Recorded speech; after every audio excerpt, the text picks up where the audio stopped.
Alright, let's talk about the permutation. So in the permutation, you're given the integer array, and you're going to return all of the permutation in any order. So for this case, you will definitely need a backtrack, right? Backtracking. So let's just code it and you will understand it. So we need a list of integer and new array list. Alright, 1 second, I need to make it bigger. Okay, better. Now I need a backtrack, right? And I should put list, and I also need to put a temporary array, and I can put the boolean, so to check if I visit the integer before or not. So I just say boolean, and that will be the length of the boolean, and what else, and nums, right? And I just return this. Okay, and pop private, I mean, doesn't matter, void backtrack. So this would be list of list, and let's say list,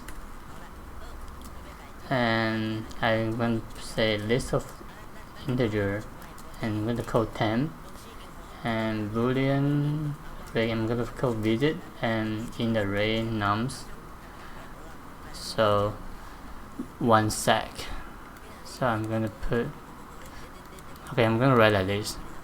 So if the temp.size is actually equal to the length of the array, integer array, then I just add into the list. So temp.size is equal to length of the array, then I need to add into the list, right? But we only have list of integer. We need to add into list of integer. So just create another list and just add 10 and just circle, just return. Alright, now just loop through the list integer array. So if we visit, then we don't want to visit again, right? So if visit AI equal to true, we don't want to visit. What else? We add into it, right? But before we add, we have to make sure the visit is equal to true, and then we add what do we add? We add a number, right? Now when we add a number, then we have to find out what's the next variable, right? What's the next element we need to add. So we call our function itself. Let's backtrack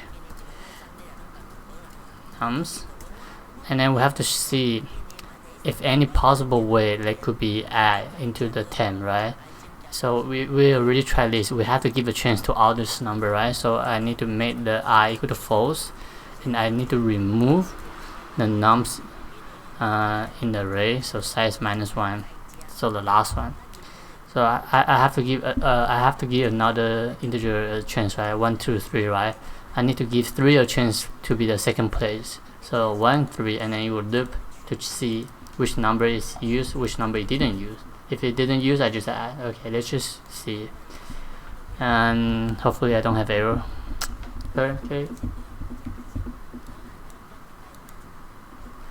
Alright, pretty good. So let's talk about time and space. For the space, you technically store every single element.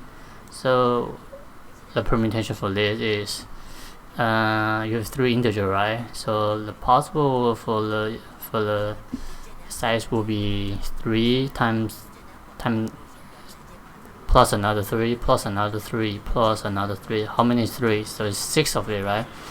So it's not 3 times 2. It's actually 3 factorial. So the size of the list is all of 3 factorial.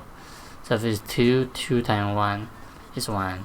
2 times 1 is 2, and then 1 times 1 factorial is 1, right? So space is 3 factorial for this case. So it's n factorial in general.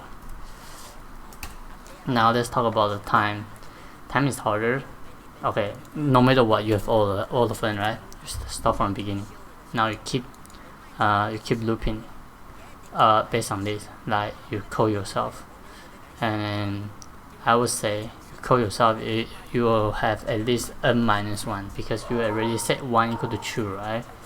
So I would say the total of the backtrack is n squared, so all of n squared. So the time complexity will be n squared because m times n minus 1 is equal to n squared minus n, but it's n squared, right? So space will be n factorial, time will be n squared, and that will be it. So I hope you get it. Alright, peace out.